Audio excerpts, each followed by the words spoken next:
Hey guys, I am Robin back again with a new story known as भूतिया love triangle.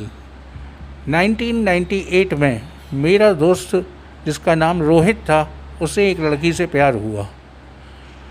ये साहब मेरे साथ 12th क्लास में पढ़ते थे और इनके घर पे एक लड़की आती थी।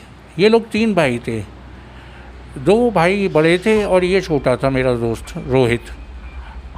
तो इसके घर पे लड़कियां अलाउ नहीं थी, मतलब जैसे फ्रेंड्स वगैरह उन दिनों 90s में ये सब अलाउ नहीं करते थे। कोई कोई ऑर्थोडॉक्स फैमिली होती थी वो नहीं अलाउ करती थी। तो ऐसा ही मेरा दोस्त था। इसकी मम्मी बिल्कुल अलाउ नहीं करती थी कि कोई लड़की इनके घर के अंदर आए और बैठे।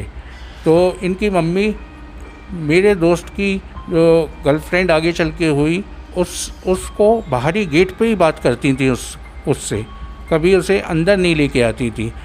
तो और मेरा दोस्त इतना सीधा हुआ करता था कि जब मेरे दोस्त की गर्लफ्रेंड आती थी उस टाइम पे, तो वो नॉक करने आती थी तो नॉक करके सीधे बस उससे कोई बात भी नहीं करता था, उसकी तरफ भी नहीं देखता था। उसने नॉक किया, इनने दरवाज़ा खोला और ये आगे सीधे अपनी मम्मी को बता देते थे। एक दिन की बात इसने आके मेरे को बताई ये बात कि मेरे को एक लड़की से प्यार हो गया है और वो घर के सामने ही, मतलब मेरे घर के सामने वॉक करती है और मुझे उससे प्यार है और मेरे घर पे भी आती है। तो मैंने कहा अच्छा। तो मैंने कहा तू प्रपोज़ कर दे उसे। तो कहने लग गया नहीं, उसके पीछे और लड़के भी घूमते हैं। उस टाइम पे मेरे दोस्त की कॉलोनी में काफ़ी आवारा लड़के भी थे जो उस लड़की के पीछे भी लगे रहते थे। तो जब भी मेरे दोस्त इतना तो शर्माता था और उसकी हिम्मत भी नहीं थी कि अगर मैं प्रपोज़ करूँगा, पहले ही इतने सारे लड़के उसके पीछे लगे हैं तो वो मुझे रिजेक्ट ही करेगी। ऐसा साहब काफ़ी टाइम तक चलने लग गया। एक दिन की बात कि मेरे दोस्त के घर, रोहित के घर, एक BSNL का फ़ोन, डॉट फ़ोन होते थे पहले, तो वो लगा। उस टाइम डॉट फ़ोन लगा, नया अपने घर पे डॉट फ़ोन लगाया। तो ये लड़की जो इसकी मम्मी के पास आती थी, वो आती है और कहती है कि आंटी मुझे नंबर दे दी है, आपसे कभी कभार बात कर लिया करूँगी, अब आगे मेरे एग्ज़ाम आने वाले हैं तो मैं मिलने नहीं आ पाऊँगी आपसे, हो सकता है। इनकी जो रोहित की मम्मी थी वो काफ़ी क्लेवर थी। वो समझती थी कि घर में 3 लड़के हैं, जब भी लड़कियाँ हमारे घर के आसपास चक्कर काटती रहती हैं। मम्मी ने नंबर दे दिया। उन्होंने कहा कि लड़की मेरे पास ही आती है और अभी नंबर देने में क्या बुराई है, कौन से मेरे घर के अंदर आ रही है, केवल फ़ोन पे ही तो बात करेगी। मम्मी ने नंबर दे दिया साहब। अब नया फ़ोन लगा था। ये रोहित एक दिन घर में अकेला था, बरसात हो रही थी और ये गाना सुन रहा था, ज़रा तस्वीर से तू निकल के सामने आ। तभी डॉट फ़ोन की घंटी बजी। ये साहब फ़ोन उठाने गया। अब नया फ़ोन, किसी को नंबर दिया नहीं, केवल इस लड़की को ही इसकी मम्मी ने नंबर दिया था। तो उस फ़ोन की जैसे ही रिंग बजी तो इसने फ़ोन उठाया। जैसे ही फ़ोन उठाया तो वहाँ से आवाज़ आई, इसने आवाज़ करी हेलो, तो वहाँ से कोई आवाज़ नहीं आई। फिर से इसने हेलो करी, कोई आवाज़ नहीं आई। तो साहब इसने डायरी चेक करी, इस लड़की का नंबर चेक किया और जैसे ही इसने वहाँ पे फ़ोन मिलाया तो वहाँ से आवाज़ आती है, पापा देखो उसका फ़ोन फिर आ गया। इतना सुनना था और मेरा दोस्त घबरा गया। उसने फ़ोन रखा। फ़ोन रखने के बाद आके बैठ गया और इसे डर लगा कि कहीं ये मेरा नाम अपने पापा को ना दे दे कि मैंने ऐसे फ़ोन किया। अब डॉट फ़ोन में कौन सी उस टाइम वीडियो कॉलिंग हो रही थी, पर तब भी ये घबरा गया। ये सारी बातें इसने मेरे को बताई। बताने के बाद पता नहीं इसको क्या हुआ, हर जब स्कूल में मुझसे यही बातें करे कि यार मेरे को कुछ हो तो नहीं जाएगा, मतलब मेरी मम्मी से तो नहीं आके वो बोल देगी। शाम के वो आई और रोहित, मेरे दोस्त की, रोहित की मम्मी से मिली और मिलने के बाद वापस चली गई। फिर साहब ब्लैंक कॉल हुए, रिंग बजने के बाद कटी आए। अब तो मेरा दोस्त भी समझ गया कि हो ना हो ये लड़की उसे ही फ़ोन करती है। उस टाइम ये होता था 3 बार रिंग आती थी, 3 बार रिंग देने के बाद कट जाती थी। तो ये क्या करता था मेरा दोस्त, ये भी उसके डॉट फ़ोन पे 3 बार रिंग दे देता था। तो वो भी समझ जाती थी कि हो ना हो यही मुझे कर रहा है। तो ऐसे करके इनमें अंडरस्टैंडिंग बन गई कि 3 रिंग ये दे गया उसके डॉट फ़ोन पे और वो 3 रिंग इसके डॉट फ़ोन पे देगी। तो ऐसे ये एक दिन आके रोहित मुझसे कहता है कि मेरे को आज धमकी मिली। मैंने कहा क्या धमकी मिली, मुझे बताता है। तो मैंने कहा क्या धमकी मिली, तो कहने लग गया उसके वो दूसरे स्कूल में पढ़ती थी। तो आता है कहता है कि वो एक दोस्त आया था उसका, वो कहता है कि उसे फ़ोन मत किया कर और उसको आराम से समझाना, वैसे वो मेरे रिश्ते में आता है। ये सब बातें उसने मुझे बताई। तो मैंने कहा चलो उस लड़की के पास चलते हैं। हम लोग साहब गए शाम के, उस लड़के को उसके घर में डोरबेल बजाई, बाहर निकाला और उससे बात करी। जब हमने उससे पूछा भाई वो लड़की क्या कह रही थी, तो लड़की का वो बताता है कि वो लड़की ये कह रही थी कि उस लड़के से कह देना रोहित से कि मुझे फ़ोन ना किया करे और वैसे वो मेरे रिश्ते में आता है। तो मेरे दोस्त ने कहा रोहित ने, मैं तो उसके कोई रिश्ते में नहीं आता हूँ। कौन सा रिश्ता कह रही थी? कह रहा ये सब तो बताया नहीं, बस इतना ही कहा। अब मेरे दोस्त को बिल्कुल चैन ना मिले। उसे ये बात उसने अपनी मम्मी से तो करी नहीं थी। तो मैंने उसको समझाया भी कि ये बात जाके अपनी मम्मी या फैमिली वालों से डिस्कस मत करियो। पर ये गया, इसने लेके रोती हुए पूरी बातें अपनी मम्मी को बताई। अब 12th क्लास का लड़का उस टाइम का 90s का, आप समझ ही सकते हो, सहमता है, डरता है, माँ बाप से हर चीज़ छुपा भी नहीं सकता है। तो इसने लेके सारी बातें अपनी मम्मी को बताई कि मम्मी वहाँ से घंटी आई, उसने 3 रिंग दी, फिर मैंने 3 रिंग दी, तो यहाँ से कंफर्म हो गया कि मतलब वो मुझे फ़ोन करती है और मैं उसे फ़ोन करता हूँ। तो उसने ऐसे ऐसे एक लड़के से कहलवाया है कि अब उससे कह देना मुझे फ़ोन ना किया करे और वैसे वो मेरे रिश्ते में आता है। तो उसकी मम्मी ने, रोहित की मम्मी ने ये सारी बातें सुनी और कहती हैं मैं क्लियर बात करती हूँ। इनने लेके उस लड़की को फ़ोन किया और कहती हैं कि मेरा लड़का तुम्हें क्यों फ़ोन करेगा, ये सारी बातें कह दी और उसे डांट दिया। जब डांट दिया तो रोहित ने कहा तो ये बातें सारी अपनी मम्मी को बता दी, पर उसे मन ही मन बहुत दुख हुआ। जब उसे बहुत दुख हुआ तो उसने आके मेरे को ये सारी बातें बताई। जब मुझे बताई तो मैंने छूटते ही कहा कि मैंने कहा कि तूने क्यों बताई अपनी मम्मी को? तो कहने लग गया मेरे को चैन नहीं मिल रहा था, मेरे को घबराहट हो रही थी, तो मैंने बता दी। अब आगे क्या है, मैंने कहा रोहित से। तो रोहित छूटते ही मुझसे कहता है कि अब मुझे प्यार हो गया। अब मैंने कहा अब तुझे प्यार हो गया जब तूने अपनी मम्मी से कहलवा के उसकी डांट लगवा दी। अब तो एक ही तरीका है, तो उसे प्रपोज़ल मार दे।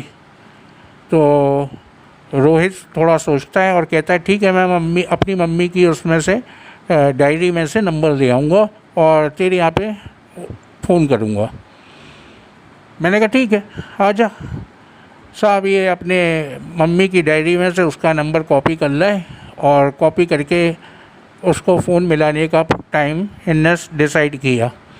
अब डिसाइड कैसे किया, इसने मुझसे पूछा। मैंने कहा चलो उसके घर के सामने चलते हैं, वहाँ पे देखते हैं कि वो कब निकलती है। हम लोग साहब अपने एक और दोस्त के पास पहुँच गए जहाँ पे वो रहती थी। देखा शाम के 6 बजे वो घर के बाहर कुत्ते से खेल रही है, अपने घर के अंदर ही कुत्ते से खेल रही थी। वो उसके पास कोई पपी था, उससे खेल रही थी। हमने ये चीज़ देखी, हम स्कूटर चलाते हुए वहाँ से निकले, हमने ये चीज़ देखी। हम दोबारा से आए, अपने दोस्त के यहाँ गए और कहते हैं कि भाई हमें एक फ़ोन करना है। मैं अपने दोस्त से बात करता था, ये रोहित गया और इसने नंबर मिलाया। नंबर मिला के जैसे ही उसको फ़ोन किया और इसने अपना नाम बताया कि मैं रोहित बोल रहा हूँ, तो दूसरी तरफ से आवाज़ आती है कि मैंने आपकी मम्मी को सॉरी कह तो दिया था, अब जो कुछ हुआ अब आप मुझे फ़ोन ना किया कीजिए और मैं भी आपको नहीं करूँगी। बात ख़त्म हो गई। तो ये रोहित वहाँ पे कहता है कि आई एम सॉरी। तो वो कहती है किस चीज़ के लिए? तो ये कहता है कि आई लव यू, मुझे आपसे प्यार हो गया है, क्या आप मुझसे प्यार करती हैं? तो दूसरी तरफ से आवाज़ आती है मैं सोच के बताऊंगी।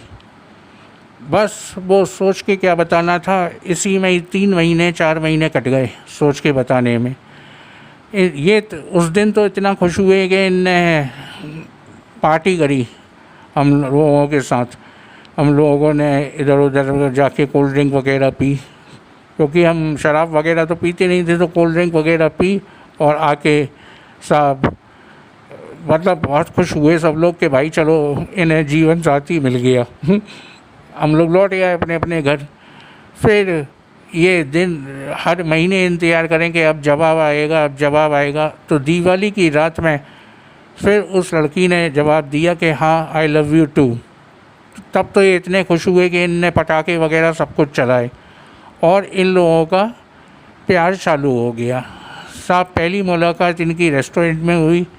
रेस्टोरेंट में इन लोगों ने एक दूसरे के हाथ पकड़े और ये वापस आए और ये बहुत खुश रहे। इनने अब कोई बातें ये अपनी मम्मी से भी शेयर नहीं करती थी, क्योंकि मम्मी को तो लड़कियां घर में अलाउ ही नहीं थी।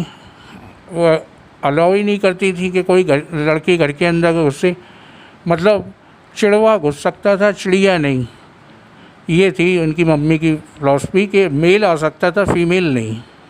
तो रोहित ने सब कुछ शेयर करना बंद कर दिया और 2 भाई बड़े थे तो उनसे तो शेयर करने का सवाल ही नहीं था। साहब टाइम बीतता गया, इन लोगों का लव अच्छा खासा चल रहा था। अब एक दिन की बात, ये लड़की जब आती थी तो स्कूल से कुछ किलोमीटर ये पैदल चल के आती थी। तो एक पेड़ था, पेड़ के वहाँ पे ये रुक जाती थी और उसके वहाँ पे एक कब्र थी। वो भी किसी 15-16 साल लड़के की कब्र थी। 15-16 साल का लड़का था, उसकी कब्र थी। ये वहाँ पे पेड़ के नीचे खड़ी हो जाती थी, वॉक करके आती थी थोड़ा सा, और इसका जो टेम्पू वाला था वो रोड पे मिलता था, तो ये वहाँ पे कुछ देर स्टे करती थी। तो ये क्या थी, ये एक दिन काफ़ी थक गई तो ये उस कब्र के बगल में बैठ गई। जब ये उस कब्र के बगल में बैठ गई तो इसको भूत लग गया। अब वो भूत इसी के साथ इसके घर पे आ गया। और जब मेरे दोस्त की गर्लफ्रेंड सो रही होती थी तो ये भूत हरकतें करता था। शुरुआत में 12 से पहले तक तो उसकी हरकतें नॉर्मल रहती थी, फिर उसके बाद ये एकदम नीच पने की हरकतें करने लग जाता था, जो एक आवारा लड़का करता है लड़कियों के साथ, वो हरकतें करने लग जाता था। ये सारी बातें मेरे दोस्त ने मेरे को बताई, क्योंकि इसकी गर्लफ्रेंड ने ऐसे बताई थी। जब उसने मेरे को ये सारी बातें बताई तो मैंने कहा भैया इसके लिए तो तांत्रिक से मिलूँ। तो इस मेरे दोस्त ने, रोहित ने, अपनी गर्लफ्रेंड को बताया कि ऐसा है कि अपनी मम्मी को लेके जाओ और तांत्रिक से मिलो। मेरे दोस्त की गर्लफ्रेंड ने ये सारी बातें अपनी मम्मी से डिस्कस करी। मम्मी ने तांत्रिक से जाके ये सारी बातें बताईं। जब ये सारी बातें बताईं तो तांत्रिक कहता है कि लड़की को लेके आओ। जब मेरे दोस्त की गर्लफ्रेंड भी तांत्रिक के पास पहुंची तो उसने सारी बातें सुनी। जब सुनी तो उसने झाड़ फूँक करी।